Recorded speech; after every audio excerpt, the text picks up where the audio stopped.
know, they're against anything that makes America strong, healthy, and great again. They also are a, frankly, disgrace to our nation, those justices. They're an automatic no matter how good a case you have. It's a no. But you can't knock their loyalty.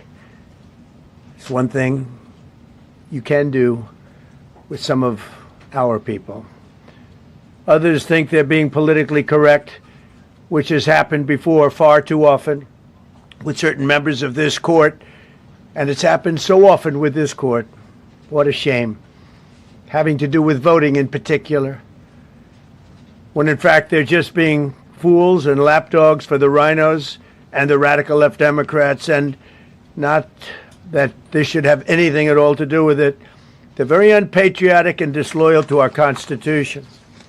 It's my opinion that the court has been swayed by foreign interests and a political movement that is far smaller than people would ever think. It's a small movement.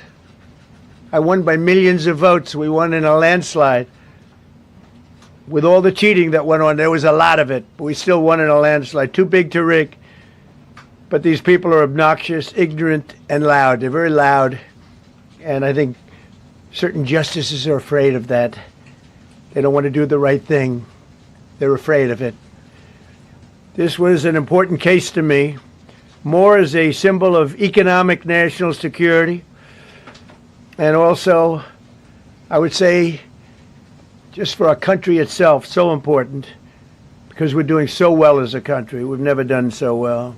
The good news is that there are methods, practices, statutes, and authorities, as recognized by the entire court in this terrible decision, and also as recognized by Congress, which they refer to, that are even stronger than the IEEPA tariffs available to me as President of the United States. And in actuality, I was very modest in my ask of other countries and businesses because I wanted to do, and it's very important, I wanted to be very well behaved, because I wanted to do anything, I didn't want to do anything that would affect the decision of the court, because I understand the court. I understand how they are very easily swayed. I want to be a good boy. I have very effectively utilized tariffs over the past year to make America great again. Our stock market has just recently broken 50,000 on the Dow, and simultaneously, and even more amazingly, broken 7,000 on the S&P, two numbers that everybody thought upon our landslide election victory could not be attained. Think of that. Nobody thought it was possible to do it within 4 years, and we did it in 1 year. They said, you'll never be able, you'll go back and you read the geniuses, read their statements, all of the Nobel Prize winners in economics. They said, no, you couldn't do it in 4 years. Well, we didn't do it in 4 years. We did it in 1 year. We broke every record in the book, and we're continuing to do so. Tariffs have likewise been used to end 5 of the 8 wars that I settled. I settled 8 wars, whether you like it or not, including India, Pakistan, big ones, nuclear, could have been nuclear. Prime Minister of Pakistan said yesterday at the great meeting that we had, the Peace Board, he said yesterday that President Trump could have saved 35 million lives by getting us to stop fighting. They were getting ready to do some bad things. But they've given us great national security, these tariffs have. And together with our strong borders, reduced fentanyl coming into our country by 30%. When I use them as a penalty against countries illegally sending this poison into our country to poison our youth. All of those tariffs remain. They all remain. I don't know if you know that or not. They all remain. We're still getting them, and we will after the decision. I guess there's nobody left to appeal to. But again, those 3 people, such respect. I've had a lot of respect for them anyway, but such great respect. But other alternatives will now be used to replace the ones that the court incorrectly rejected. We have alternatives, great alternatives. Could be more money. We'll take in more money, and we'll be a lot stronger for it. We're taking in hundreds of billions of dollars. We'll continue to do so. To show you how ridiculous the opinion is, however, the court said that I'm not allowed to charge even $1. I can't charge $1. Can't charge $1. I would have used 1 penny, but we don't make the pennies anymore. We save money. Can't charge $1 to any country under IEPA. Not $1. I assume to protect other countries. This must have been done to protect those other countries, certainly not the United States of America, which they should be interested in protecting. That's what they're supposed to be protecting. But I am allowed to cut off any and all trade or business with that same country. In other words, I can destroy the trade. I can destroy the country. I'm even allowed to impose a foreign country destroying embargo. I can embargo. I can do anything I want, but I can't charge $1. Because that's not what it says. And that's not the way it even reads. I can do anything I want to do to them, but I can't charge any money.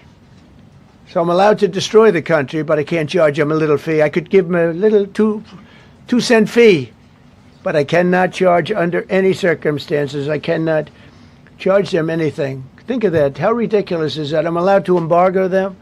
I'm allowed to tell them you can't do business in the United States anymore. We want you out of here. But if I want to charge them $10, I can't do that. It's incorrect. Their decision's incorrect. But it doesn't matter because we have very powerful alternatives that have been approved by this decision. You know, they've been approved by the decision for those that thought they had us.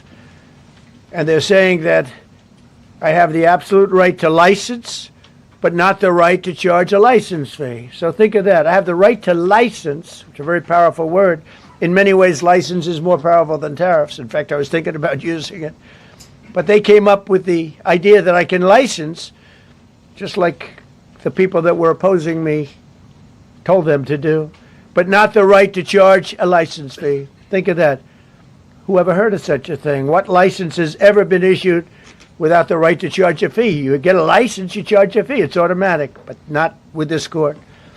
But now the court has given me the unquestioned right to ban all sorts of things from coming into our country, to destroy foreign countries, but a much more powerful right than many people ever thought we even had, but not the right to charge a fee. How crazy is that?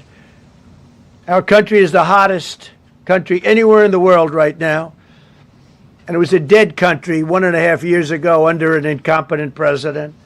But now I'm going to go in a different direction. Probably the direction that I should have gone the first time, but I read the language. I'm very good at reading language, and it read our way 100%, but now I'll go the way I could have gone originally, which is even stronger than our original choice. As Justice Kavanaugh, whose stock has gone so up, you have to see, I'm so proud of him, wrote in his dissent, although I firmly disagree with the court's holding today, the decision might not substantially constrain a president's ability to order tariffs going forward. So, think of that. The decision might not substantially constrain. And it doesn't. He's right. In fact, I can charge much more than I was charging. So I'm going to just start. Although I firmly disagree with the court's holding today, the decision might not substantially constrain a president's ability to order tariffs going forward. That's because numerous other federal statutes, which is so true, authorize the president to impose tariffs and might justify most, if not all, of the tariffs issued in this case. Even more tariffs, actually. Those statutes include, think of that, those statutes include, for example, the Trade Expansion Act of 1962, Section 232. All of these things I know so well. The Trade Act of 1974, Sections 122, 201, 301. And the Tariff Act of 1930, Section 338, all clear. But it's a little bit longer process. I thought I'd make things simple, but they didn't let us do that. I would like to thank Justice Kavanaugh for frankly, his genius and his great ability. Very proud of that appointment. In actuality, while I am sure that they did not mean to do so, the Supreme Court's decision today made a president's ability to both regulate trade and impose tariffs more powerful and more crystal clear rather than less. I don't think they meant that. I'm sure they didn't. It's terrible. And to think that the Democrats who oppose this only because they want to go the opposite way, they'd like to pack the court. They want to put on 21 people. They want to pack the court, pack the Supreme Court. Maybe they should do it. Maybe they would be better off if they did it. They want to pack the court. They want to do anything to hurt our country. There will no longer be any doubt, and the income coming in and the protection of our companies and country will actually increase because of this decision. I don't think the court meant that, but it's the way it is. Based on long-standing law and hundreds of victories, and even, as I was pointed out before, even thousands of victories over the years, to the contrary, the Supreme Court did not overrule tariffs. They merely overruled a particular use of IEEPA tariffs. And essentially, it's the use to get a fee. I can do anything I want with IEEPA, anything. I just can't charge anybody for it. I can license, I just can't charge them. It's ridiculous, but it's okay because we have other ways, numerous other ways. The ability to block, embargo, restrict, license, or impose any other condition on a foreign country's ability to conduct trade with the United States under IEEPA has been fully confirmed by this decision. So now there's